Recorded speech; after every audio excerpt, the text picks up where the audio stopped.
I didn't realize betrayal could feel so quiet at first. Not loud or explosive, just a dull, sickening calm right before everything cracks. I found out my boyfriend had stolen my money to take another woman on vacation, and the worst part wasn't even the money. It was how little he cared when I confronted him. We were sitting in his apartment when I showed him the bank statement. My hands were shaking, my chest tight.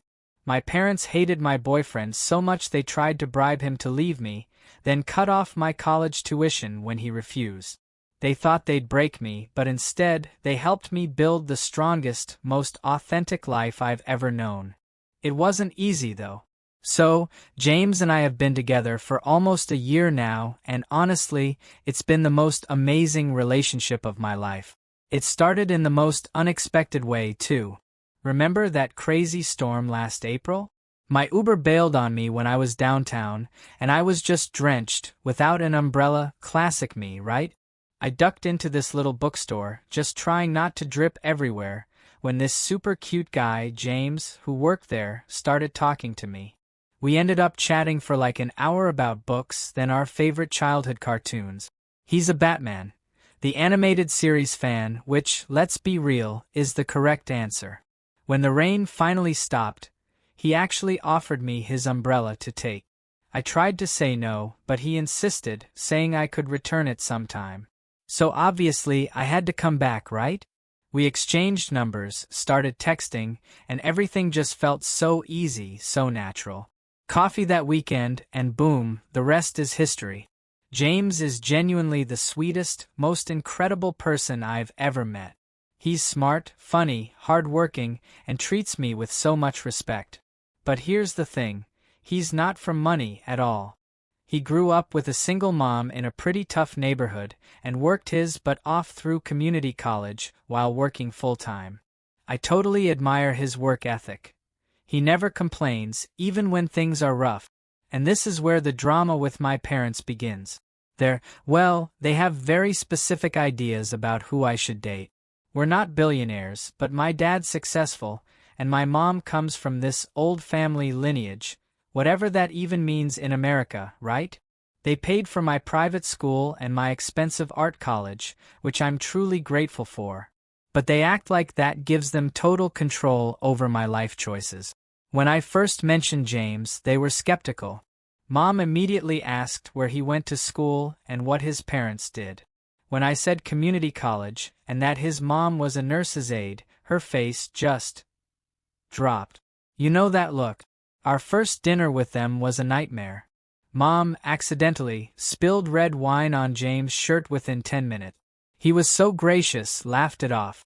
But then she did it again 2 weeks later. The same person twice? She barely apologized either time, just handed him a napkin and muttered about stains. After that, it was a downward spiral. My mom started sending me links to dating apps, just for fun, and articles claiming young relationships never last. Then, I borrowed her iPad and found dating profiles for me on 3 different apps, with my Instagram photos, and these cringy bios that made it sound like I was searching for a husband with a trust fund or something. When I confronted her, she actually tried to defend it, said she was keeping my options open, that James was nice enough, but not right for the long term. I was furious.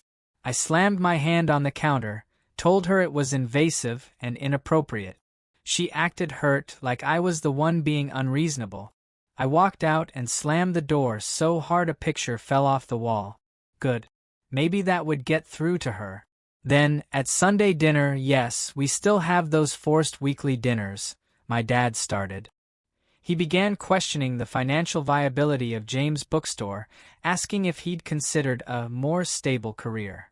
Mom jumped in, reminding me that my cousin Teresa just got engaged to a guy whose family owns half the real estate in their town.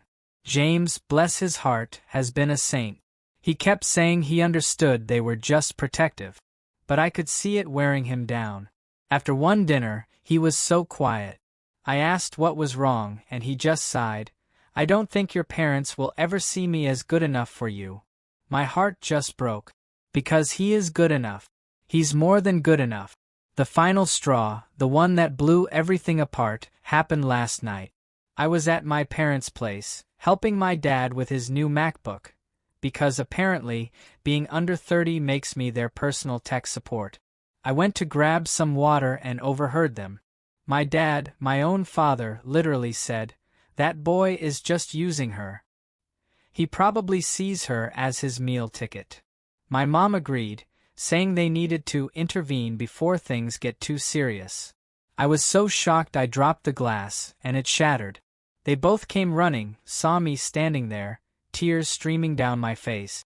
And instead of apologizing, my dad doubled down. He said they were just concerned about my future stability and that I deserved someone from our circle. I lost it. Absolutely lost it. I told them James has never once asked me for money.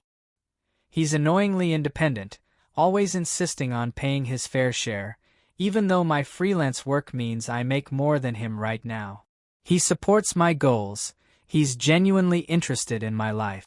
He remembers the little things, surprises me with thoughtful gifts that mean the world, not just expensive ones. I called them elitist and judgmental, told them if they couldn't respect my choices, they could stay out of my personal life. My mom, she had the audacity to say, "We're just trying to protect you from making a mistake." I shot back that the only mistake would be letting them bully me into ending the best relationship I've ever had. My dad went red. He told me I was dramatic and ungrateful after all they'd done. I grabbed my bag and left, ignoring my mom's frantic calls. I texted them later, asking for space, but they just bombarded me with guilt-trip paragraphs about throwing away my future and being manipulated. Then, the next day, James told me something that made my blood run cold. My dad had actually met him for coffee and offered him $10,000, then $15,000, to break up with me and disappear. Like something out of a bad movie. James, bless him, had refused. I was shaking with pure rage.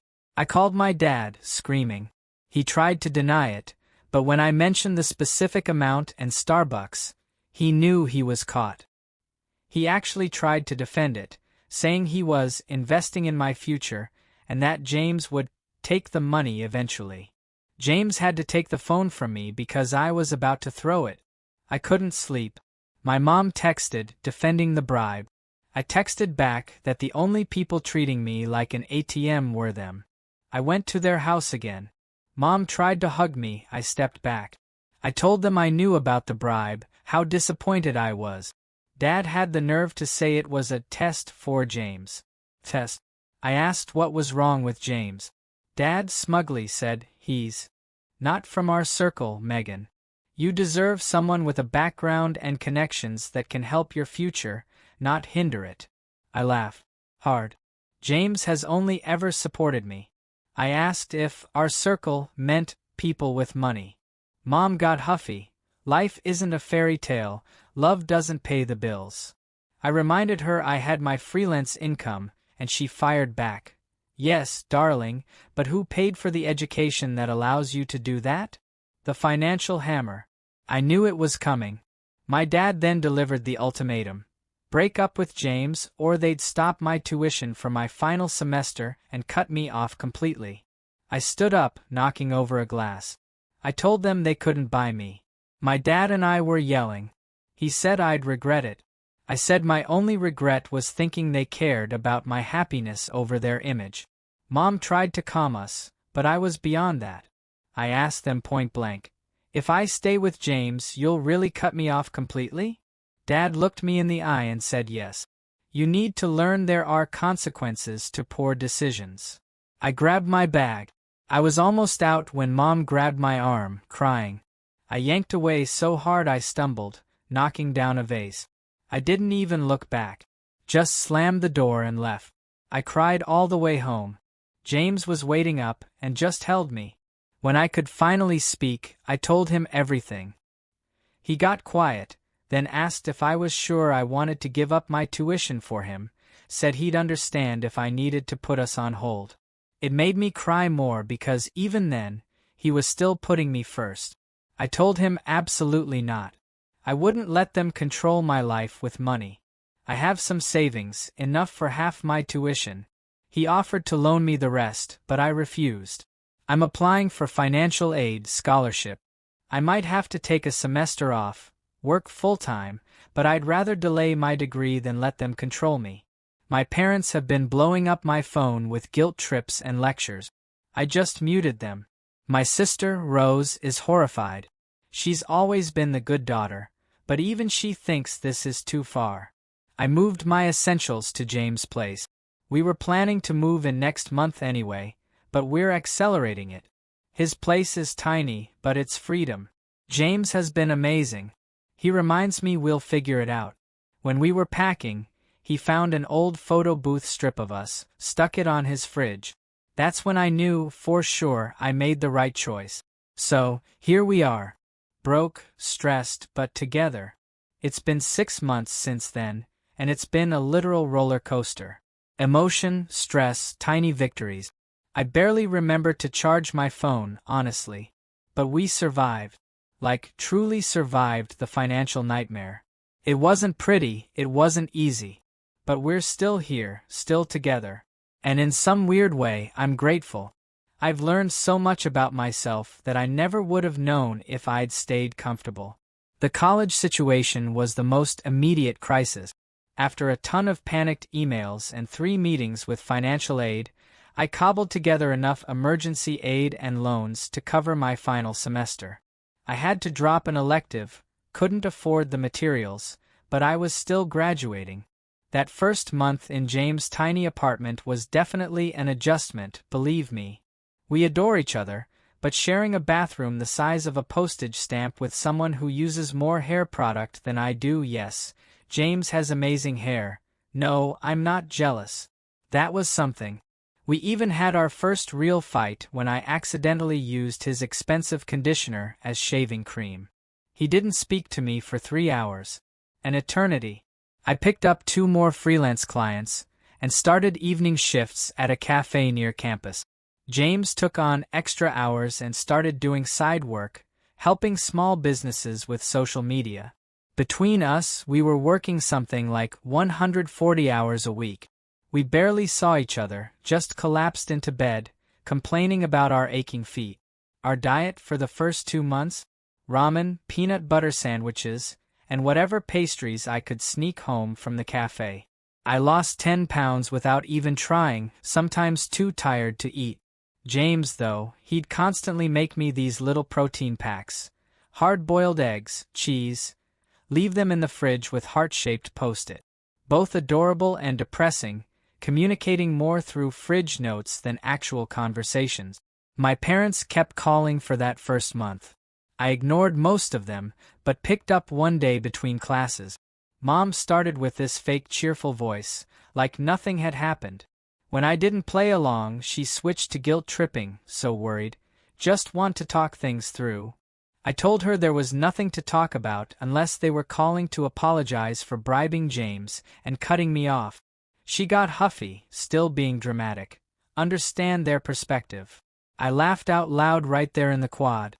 I told her if their version of best for me was financial manipulation, we had very different definitions of best. Then she dropped the real reason for the call. They'd reconsidered and would help me if I had an open mind about all my options. I asked if that meant James wasn't an option. She paused, then said they just wanted me to keep an open mind. I hung up. I had a mini panic attack on a bench, so tempted to give in. We were so broke, so exhausted. But I knew if I caved now, I'd be under their thumb forever. My sister, Rose, has been my lifeline. She's still at home, so she's my spy. Parents are telling everyone I'm going through a phase, finding myself, acting like this was my choice, and they're patiently waiting for me to come to my senses. Rose even sent me cash from her babysitting money a couple times. I cried, told her to keep it, but it meant the world to know she was on my side. The most surreal moment? 3 months in, I ran into Mom at Target. I was buying discount shampoo and generic cold medicine. Of course I got sick during finals. And there she was, perfectly put together, cart full of stuff I used to take for granted. She was shocked to see me. I probably looked like absolute garbage. Unwashed hair, dark circles, James hoodie. For a second, I thought she'd pretend not to see me. But she got this concerned look, asked if I was okay. I told her I had a cold, was in finals. She went full mom mode, telling me to rest, vitamin C, offered to buy me real medicine. For a minute, it felt normal. Then she ruined it. "Still with that boy?" she asked, distaste dripping. When I said yes, very happy, her whole demeanor changed. She said she and Dad still hoped I'd reconsider. The door was always open if I decided to be reasonable. But despite all the stress, I was thriving academically. Without my parents' safety net, I became incredibly focused. I wasn't wasting a single class, I was paying for myself. I studied harder than ever, and it paid off. I made the dean's list for the first time. When I showed James, he picked me up and spun me around our tiny kitchen, almost knocking over our table. James has been my absolute rock. Even when we were both cranky and exhausted, he never once suggested my parents might be right, or that our relationship wasn't worth the struggle. He worked insane hours but still left me notes, brought me a flower from his walk, made me tea. Then, about 2 months ago, the biggest surprise. James was offered a management position at the bookstore. The owner's getting older, stepping back. He saw James' blend of book knowledge and business sense.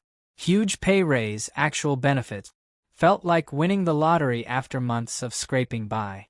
Around the same time, a freelance client recommended me to a small agency.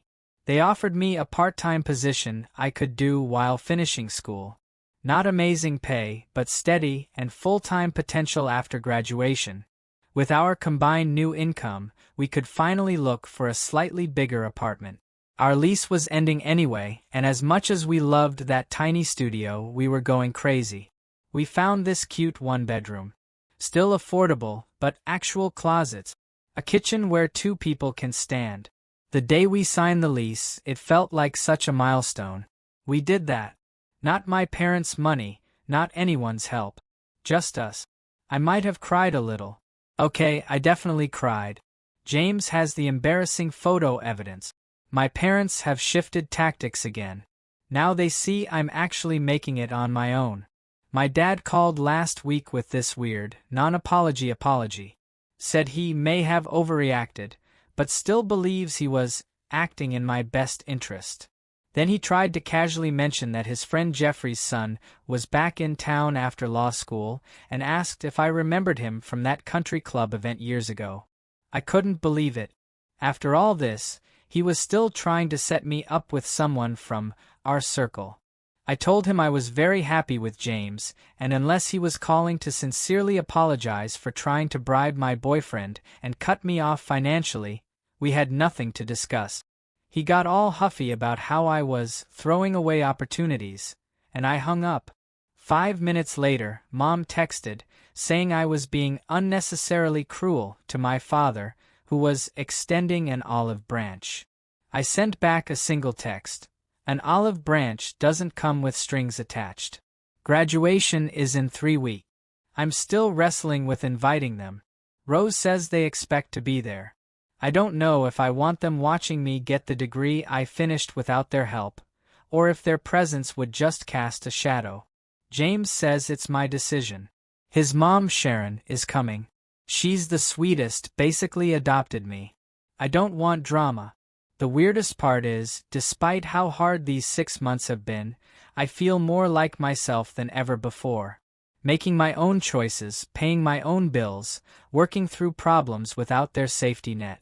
It's been terrifying, but so incredibly freeing. I finally know what I'm capable of. And it's a lot more than I thought. Graduation was a big deal. I went back and forth about inviting my parents and finally sent them an invite. Not because I was over their crap, but because I didn't want to regret not giving them a chance to see me pull this off without their help. That morning, I was a nervous wreck. Couldn't even get my cap on straight because my hands were shaking. James tried to fix it, but he has zero clue about hair stuff. His mom, Sharon, showed up early, all smiles and proud, which helped a little. They came. I saw them lurking in the back row during the ceremony. Mom in some fancy dress, Dad in his usual suit, like he was closing a deal. They didn't cheer or anything, just stood there watching. Afterward, I was snapping pics with James and Sharon when they walked over. Mom went for a hug, but I stepped back. Didn't mean it, just reflex. Dad gave James the stiffest handshake. They said, "Congrats," but it felt like they were just checking a box. Sharon suggested lunch, and they dodged it with some excuse about plans. I figured as much. They weren't there for me, just to keep up appearances. A week later, Mom texted about a celebration dinner at their upscale place. I brushed it off, but agreed to coffee instead. Curious what they'd say. Bad mood. They started with chit-chat about their lives, then grilled me on my future. I mentioned the full-time agency job, and Dad's face just felt like I'd said I was begging on the street. Then Mom handed me an envelope. A $5,000 check, graduation gift. I knew what was up. They said they'd reconsidered and would support me if I'd be sensible, meaning ditch James. I slid it back and said I was good without it.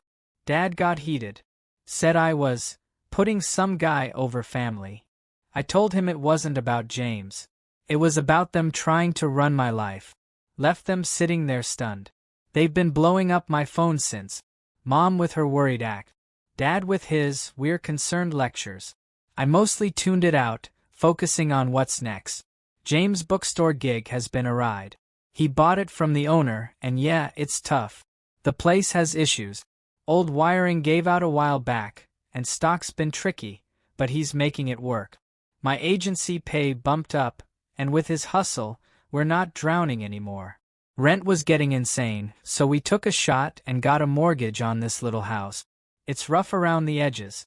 Leaky spots, creaky floors, a weird ceiling stain, but it's ours. We're fixing it up bit by bit, and it's starting to feel like home. Even if I'm always scrubbing paint off my hands and James is grumbling at DIY videos. We've got some wins though.